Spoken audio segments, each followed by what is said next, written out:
Hello and very warm welcome to Victory IS. We are into rapid revision of current affairs of last 2-3 years. So now we will be discussing. We will be basically continuing from the last video that we have left with related to debt banking, and in which first topic we will be discussing here, or we will be starting with, that is related to IREDA. IREDA, as you are aware of, that is Indian Renewable Energy Development Agency, IREDA, or also known as IREDA.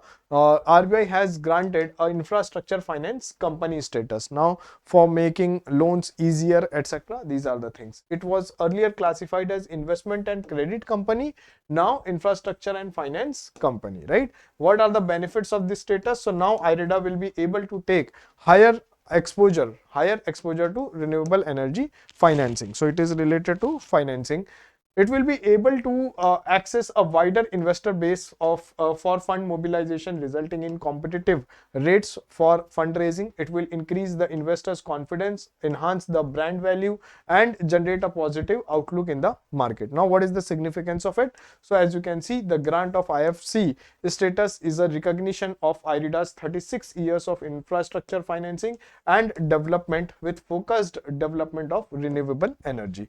Now IREDA was established in 1987, headquartered is in New Delhi, has been promoting, developing and financing new and renewable sources of energy, with the motto is sometimes motto is also being asked in some exams, like energy forever. Energy forever, that is why focus is on renewable energy. It finances all renewable energy technologies and value chain such as solar, wind, hydro, bioenergy, waste to energy efficiency, e-mobility, battery storage, biofuel, and new and emerging technologies. It is an important agency for the implementation of India's target of 500 gigawatt installed capacity of non-fossil fuel by 2030, right?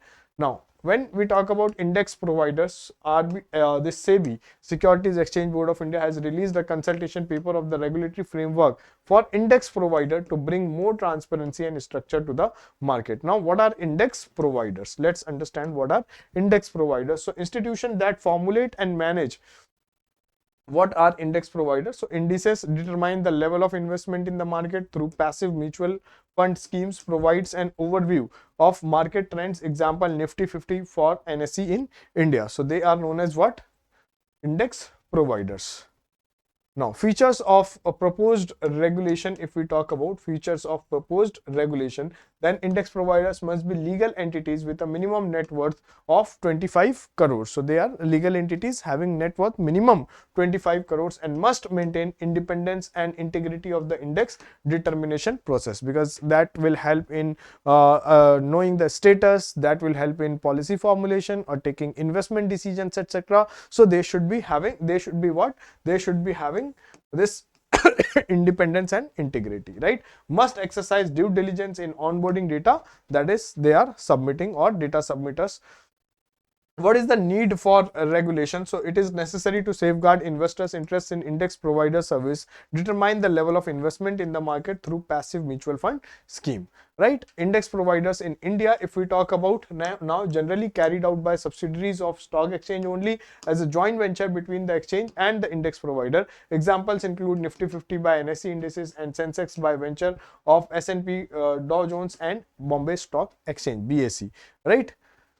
SEBI, we know, Security Exchange Board of India, is the statutory regulatory body for securities and commodity market in India, established in 1988. We have seen, not as a statutory body earlier, headquartered in Mumbai and owned by Ministry of Finance within the Government of India. Now the status is statutory body, right?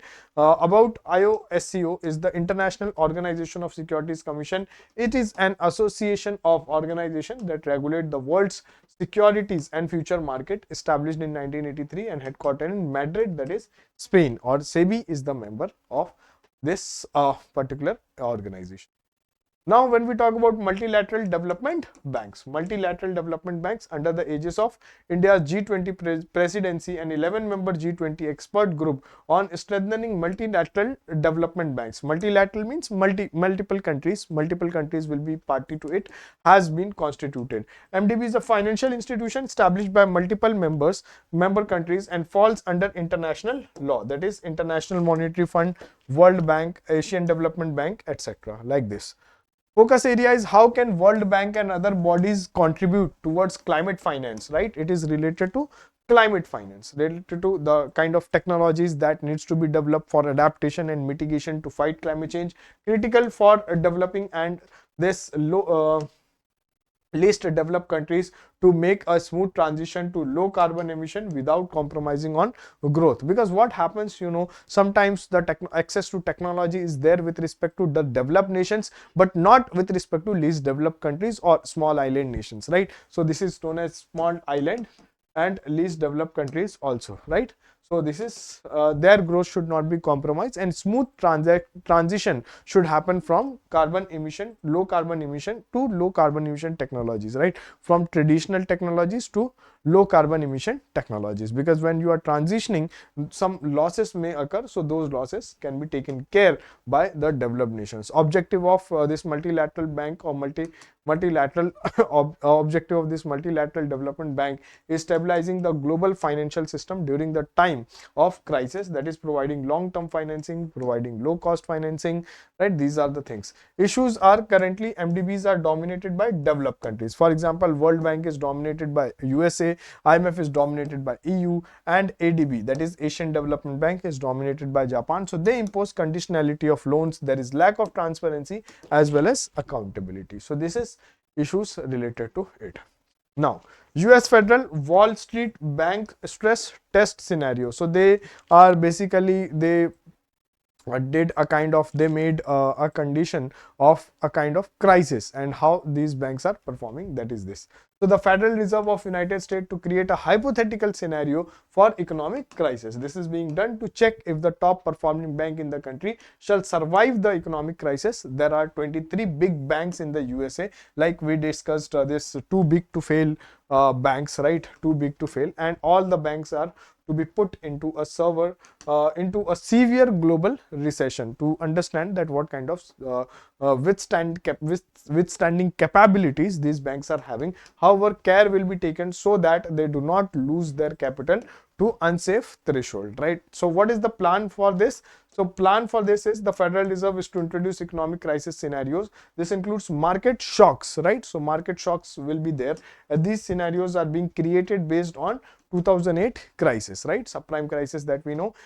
Corporate debt market will be also be created during the plan. During the test scenario, employment in the US is to increase by 10%, right? What are the stress test scenario for US banks? So if we talk about this, interest rates, exchange rates, stock prices, and real estate prices are some of the test scenarios for economic crisis of the bank. Also, the US Federal introduced a stress test that will focus on credit risk as well. The major focus will be on the exploratory market shock. So let's understand what is exploratory market shock. So market shock is the disruption in the smooth functioning of the market. In other words, it is the disturbance caused to the market equilibrium, right? Demand, supply, etc. So it is when demand supply meets, they form equilibrium. But disturbance at equilibrium, that we need to study. In exploratory market shock, there are no changes in supply and demand. Supply and demand are smooth and functioning normally. Disruptions is caused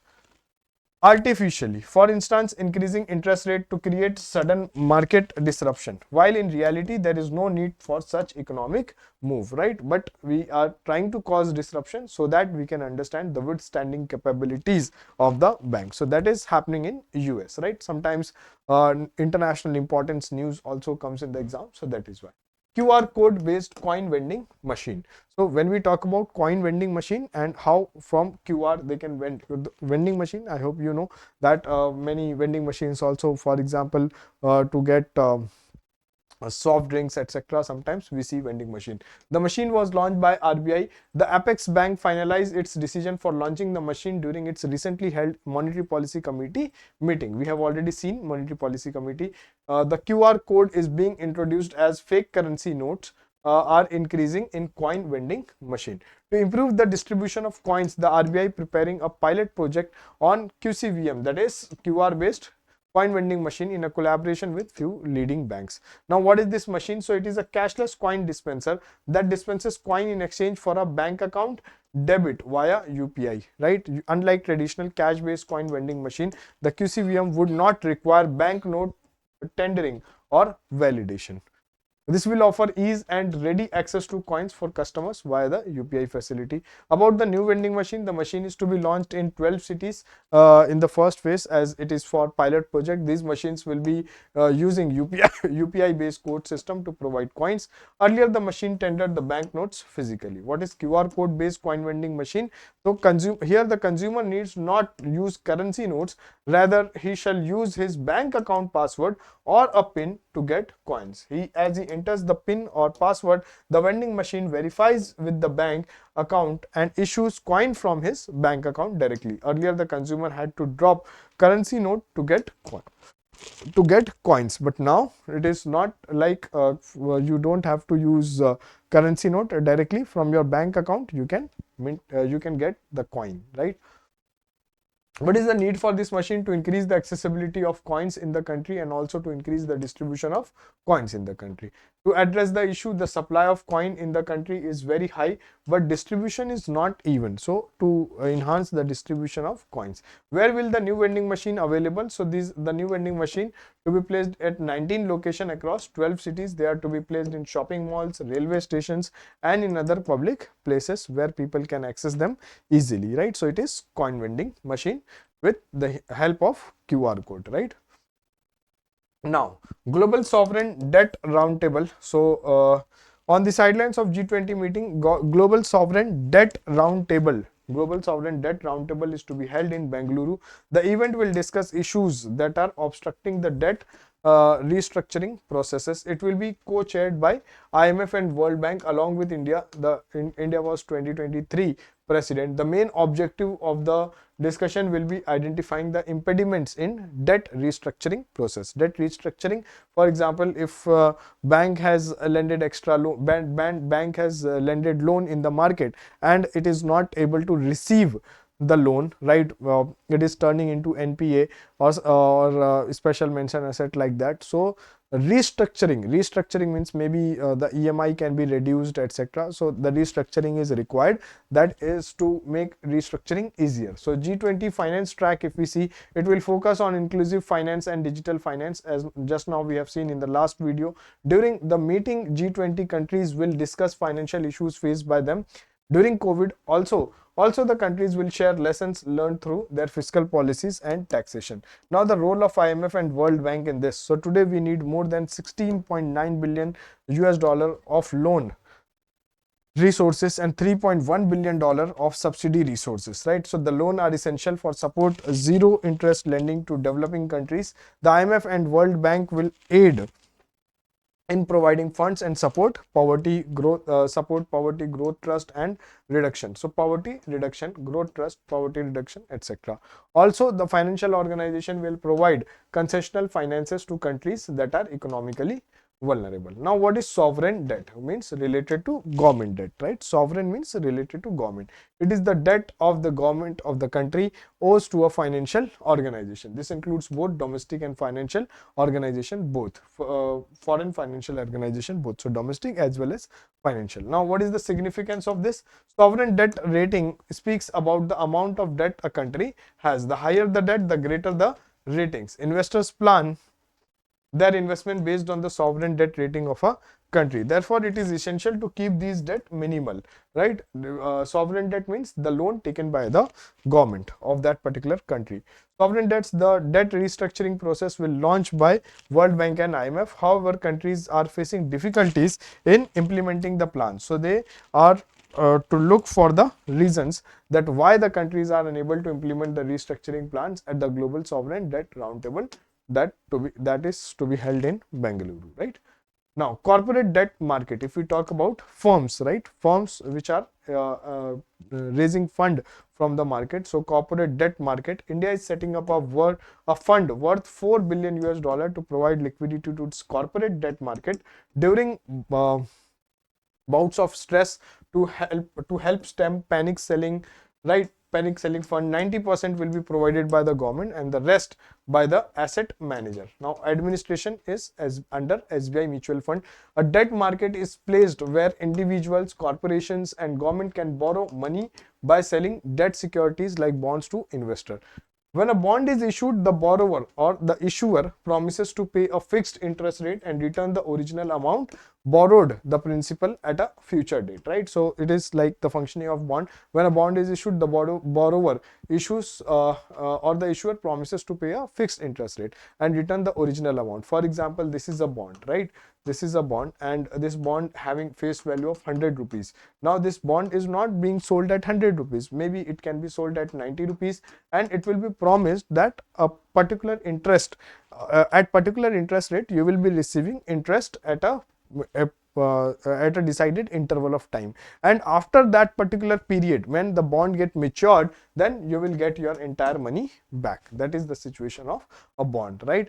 In the corporate debt market, companies borrow money by issuing debt securities such as bonds to investor. Importance of corporate, for example, if we talk about largest borrower in the economy, then corporations or corporates are largest borrower. We may misguide sometimes that the largest borrower in the economy is government. No, the largest borrower in the economy is firms because of their investment needs, right? Supplements the banking system for long-term capital investment and asset creation. Now, what is the challenge here? The size of the Indian corporate bond market, about around 470 billion US dollar, is smaller than other major Asian emerging countries. So our bond market is small with respect to other countries, other Asian countries. Now crowding out by issuance of government securities or GSEC. Now what is crowding out? For example, government also borrow money from the domestic market as well as foreign market. Now let's focus on domestic market only.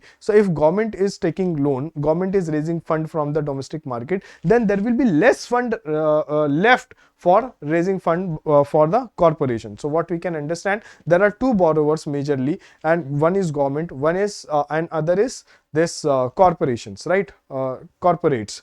So when we talk about raising fund, if government is raising lot of fund by issuing government securities, also known as GSEC, so if government is raising lot of fund, then it becomes difficult for the corporates to raise fund, right? This is the condition that we can understand. That is known as crowding out. Retail participation remains low and dominated by domestic institutions like insurance companies, right? Now let's understand one more thing related to green deposits. RBI issued detailed guideline for acceptance of green deposits by banks and NBFCs. NBFCs we have already seen in the previous classes, non-banking financial companies registered under Companies Act, functioning like a bank. Framework for green deposits. Now definition of green deposit. What is green deposit or what are green deposits? Interest bearing deposits are offered by banks and NBFCs for a fixed period with proceeds used to promote sustainable development, right? So it is the green term attached to it because it is helping in sustainable development, right? That is the thing. Investment in environmental friendly sectors, right? Eligibility is all scheduled commercial banks including small finance bank, excluding RRBs, LABs and payment banks, and all deposit taking NBFCs registered with RBI including HFCs, right? So this is the domination of this green bond will be Indian rupees. The sectors that we can understand here is renewable energy, energy efficiency, clean transportation, climate change adaptation, sustainable water and waste management, green building, etc. For these sectors, the fund can be given here. And exclusion is project involving new or existing extraction, production and distribution of fossil fuels, nuclear power generation, etc. These are not there, so they are excluded, right? Water incineration, landfill projects, hydropower plants larger than 25 megawatt, etc. they are not there. Now the monitoring, if we talk about green deposit funds, are subject to independent third party verification on an annual basis, right? This is related to it. Now, National Credit Framework, that is NCRF. So the University Grant Commission UGC released the NCRF, which will allow students to earn educational credits at all level irrespective of the mode of learning, that is homeschooling, offline or online or blended mode, right? So there will be a kind of NCRF, that is National Credit Framework. Now, one more thing that we can understand here is reforms in World Bank. Reforms in World Bank. So let's understand this. Reforms in World Bank. Indian Finance Minister has said that the World Bank call for revitalization present a historic opportunity to make the institution fit for purpose to achieve sustainable development goals and address national and global developmental challenges. Now let's see the issues with World Bank and what are the description of it. So when we talk about governance at World Bank, so non-democratic governance structure dominated by industrialized countries, decision made without consulting poor and developing countries, under representation of emerging countries like India, they are underrepresented in World Bank. Key roles held by Americans and Europeans only. So this is the reform, this is where the reform is needed. If we talk about transparency, lack of transparency in lending deals and interest rates. If we talk about anti-poverty agenda, then the criticism of effectiveness of World Bank loans and financial assistance in reducing poverty. Just now we have seen debt restructuring in this particular case when they are lending loans to small nations.